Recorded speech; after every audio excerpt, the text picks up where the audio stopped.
The Fantastic Four First Steps is now showing in cinemas, so here's my review of The Fantastic Four First Steps. This is the final film before Avengers Doomsday next year, and it is the fourth attempt at a live-action Fantastic Four adaptation. Sure, we still have Spider-Man Brand New Day next year before Doomsday, but I'm pretty sure it won't really connect to the Doomsday plot till much later. Much like how Ant-Man and the Wasp didn't really tie into Infinity War until the post-credits scene, because Brand New Day is a Spider-Man-centric story. So in terms of lead-ups before the big multiverse-hopping crossover event, this is it. This is our last stop. So this movie, for a lack of a better word, needs to be fantastic. Let's start with the positives first. This might be the first time in a long time where you don't have to watch any of the previous movies or TV shows to understand what's happening in this one. Because let's be honest, it's gotten to the point where some recent MCU projects just feel like homework and nobody wants to do homework. So I really like that with Fantastic Four First Steps, you can pretty much just jump in not having to worry about not having seen what came before. This movie is set in an alternate universe away from the main MCU timeline and the weight of its nearly 2-decade-long cinematic history, so this movie can truly stand on its own. Another thing I really liked was the world building. This is an all-new world we're getting to see, and I love the retro-futuristic version of the 60s the film is set in. The mid-century Jetsons-like aesthetic really sets this film apart from the other MCU projects, and as someone who's a huge fan of all things retro, I'm very much in love with this corner of the MCU. I wish they'd release a book with pictures of the sets and all the various costumes in this movie, because even the civilian attire of not just the main four, but the background characters look great. This movie is very much a love letter to the Stan Lee and Jack Kirby run of the comics, because this entire movie feels like you're reading classic Fantastic Four. It's bright and vibrant and super fun. It also gets a lot of things right about the Fantastic Four. Speaking of which, let's talk about the Four. There's a lot of focus on the family dynamic in this film because unlike the Avengers, these people are actually a family. Sue and Reed are the mom and dad, while Johnny and Ben are the siblings who bicker a lot. And this movie does a really good job of taking that familial aspect of the characters from the comics and translating that into the big screen. The cast overall did a great job bringing these characters to life. Now admittedly, I was one of the doubters who wasn't too sure about Pedro Pascal as Reed Richards / Mr. Fantastic, because how many times are we going to see this guy play the father figure? But in all fairness, he was pretty good in this movie. Reed is someone burdened with knowledge, and he may not like it, but as the smartest man in the room, he always has to think of the worst case scenario so that he can prevent these things from happening. And I thought Pedro Pascal did a pretty good job portraying a man cursed with knowledge. But I will say, I felt as though this movie was a little hesitant to make Reed look like a huge jerk.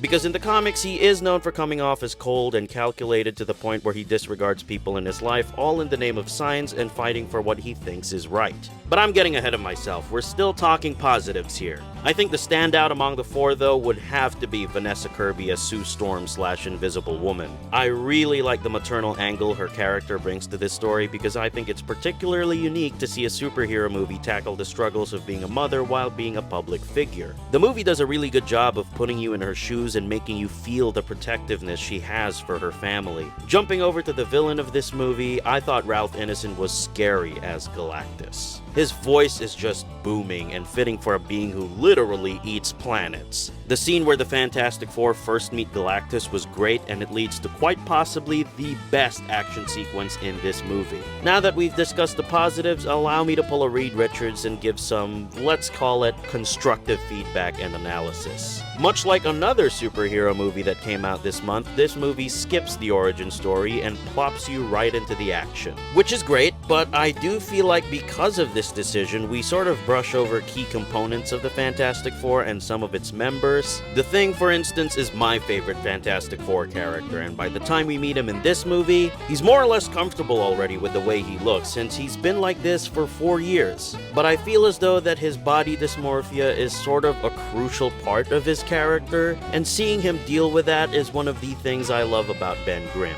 We do see glimpses of him dealing with it in this movie, but I feel as though we didn't get to dive deeper into that.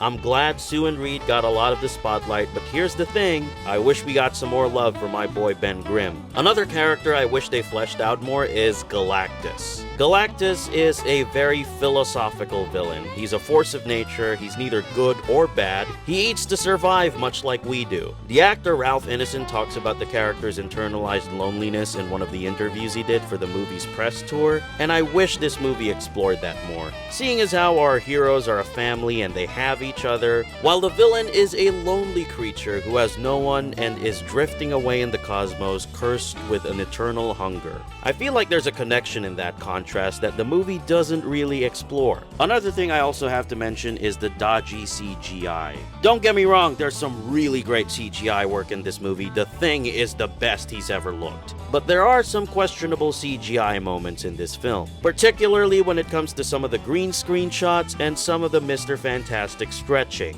Without getting into spoilers, there's also a character in here that gave me Renesmee flashbacks. The Fantastic Four is probably one of the more difficult superhero teams to bring to life with CGI with all their powers and stuff, but I think we as an audience can expect a little more from the big blockbuster movie backed by $1 billion studio. And maybe give those animators of theirs a little more time to polish these effects. I personally think that all my nitpicks for this movie can be summed up in one sentence. This movie has been severely trimmed down. There's a lot of scenes in the trailers that didn't make the final cut, characters that were taken out completely, and I do feel like had this movie been longer and each of the characters got more time, this would have been a way better movie. To quote another Pedro Pascal character from another universe, it's good, but it can be better. Overall, I'd say I had a really good time with this movie. A few nitpicks here and there, but still a fun time. And it's definitely the best Fantastic Four movie we've ever gotten.